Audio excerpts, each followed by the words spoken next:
કે છાપેલી કિંમત 20,000 છે, એની ઉપર પહેલાં 10% વળતર મળે છે અને પછી 5% વળતર મળે છે, એટલે કે ડિસ્કાઉન્ટ મળે છે. તો ગ્રાહકને ટીવી કેટલામાં પડશે? પહેલાં તો ઇન્ટેલિજન્ટ લોકો, તેજસ્વી લોકોને એવું લાગે કે પહેલાં 10%નું વળતર છે અને બીજું 5%નું વળતર છે, તો ડાયરેક્ટ 15% વળતર આપી દે તો એવું ચાલે નહીં. કેમ? કારણ કે આપણે બહુ પહેલાં જ સમજી ચૂક્યા છીએ કે કારણ કે સમજો કે માની લો કે આ ડિસ્કાઉન્ટ જે છે, ડિસ્કાઉન્ટ એ હંમેશા એમઆરપી ઉપર ગણવામાં આવે. જે મેક્સિમમ રિટેલ પ્રાઇસ છે, એમઆરપી જે છાપેલી કિંમત હોય ને, છાપેલી કિંમત જેને આપણે પ્રિન્ટિંગ પ્રાઇસ, એની ઉપર ગણવામાં આવે. તો માની લો કે છાપેલી કિંમત 100 રૂપિયા છે, એમાં પહેલાં 10%નું વળતર આપ્યું, તો 10%નું વળતર એટલે એના 10% થઈ 10, તો -10 થાય, તો કેટલા થઈ જાય? 90. અને હવે એમાં 5% વળતર આપ્યું, તો 90ના 5% કેટલા થાય? તો 90ના 5% થાય 4.5. 4.5 કઈ રીતે 4.5 થાય આપણે બહુ પહેલાં સમજી ચૂક્યા છીએ. તો 90માંથી 4.5 તમે આપણે બાદ કરીએ, 90માંથી 4.5 તો 86ની આજુબાજુ આવે, 86ની આજુબાજુ આવે, બરાબર.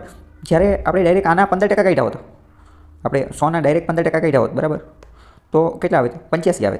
85 આવે તો ચાલે નહીં, બરાબર. કેમ? કારણ કે અહીંયા આવી રીતે આ બંને સક્સેસિવ ઇફેક્ટ લાગુ પડે છે. એટલે ઇન શોર્ટ પહેલાં એટલું સમજી જાઓ કે એ રીતે જવાબ જે છે એ ખોટો આવે, એ રીતે તો ચાલે નહીં. કેમ? કારણ કે સક્સેસિવ ઇમ્પેક્ટ લાગુ પડે એટલે. તો આ દાખલામાં આપણે શું કરી શકીએ? તો પહેલો રસ્તો તો એ છે કે 20,000 જે છે એની ઉપર પહેલાં 10% ડિસ્કાઉન્ટ મળે છે, તો પહેલાં 20,000 ઉપર 10% ડિસ્કાઉન્ટ આપી દેવી. તો 20,000ના 10% કેટલા થાય? તો 20,000ના 10% થાય 2,000, જે આપણે બહુ પહેલાં સમજી ચૂક્યા છીએ. તો 20,000માંથી 2,000 આપણે બાદ કરીએ તો કેટલા થઈ જાય? 18,000માં એ વસ્તુ પડે. પણ 18,000 ઉપર વળી પાછું 5% ડિસ્કાઉન્ટ મળે છે. 18,000 ઉપર વળી પાછું 5% ડિસ્કાઉન્ટ મળે, તો 18,000ના 5% કેટલા થાય? તો 18,000ના 5% જે છે એ 18,000ના 10% થાય 1800, અને એના 5% એના અડધા એટલે કે થાય 900. તો 18,000માંથી વળી પાછા કેટલા કાઢવા પડશે? 900. તો આ 0 0, 10માંથી 9 જાય તો 1, આ 7 અને 1. તો અંતિમ એ ટીવી કેટલામાં પડે ગ્રાહકને? તો 171,000, અને અહીંયા જવાબ જોઈએ તો એ જ આવે છે. તો આ તો એક આની સીધી સરળ અને ટેકનિકલ રીત જે છે એ થઈ ગઈ. પણ આપણે આની બીજી રીતે પણ ગણી શકીએ. તમને એવું લાગે બીજી કઈ રીતે? તો ચાલો પહેલાં મેં તમને જે ટ્રીક અપનાવેલી હતી એ તમે એનો અહીંયા ઉપયોગ કરી શકો. કઈ? તો કે પહેલાં કેટલું છે અને છેલ્લું, પ્રથમ અને છેલ્લાવાળું જે છે એ, તો એનો અહીંયા ઉપયોગ કરી. જેમ કે પહેલાં 10% અને 5%નું ક્રમિક વળતર છે, બરાબર. તો 10% એટલે કેટલા થઈ જાય? તો કે 10% એટલે થાય 1/10, અને 5% એટલે કેટલા થઈ જાય? તો કે 5% એટલે થઈ જાય 1/20.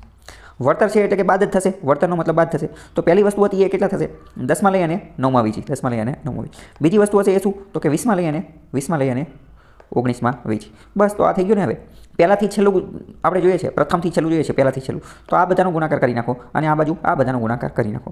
તો આપણે કરી નાખીએ તો 20 × 10 કેટલા થાય? તો કે અહીંયા થઈ જાય 200, અને 19 × 9 કેટલા થાય? 19 × 9 જે છે એ થઈ જાય 171.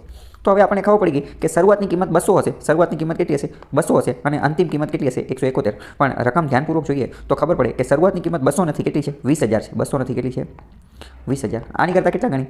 અથવા જોઈએ તો અહીંયા 2 0 છે અને અહીંયા 2 0 વધારાના છે, અહીંયા 2 0 વધારાના છે, તો અહીંયા પણ 2 0 જે છે એ વધારાના લાગી જાય.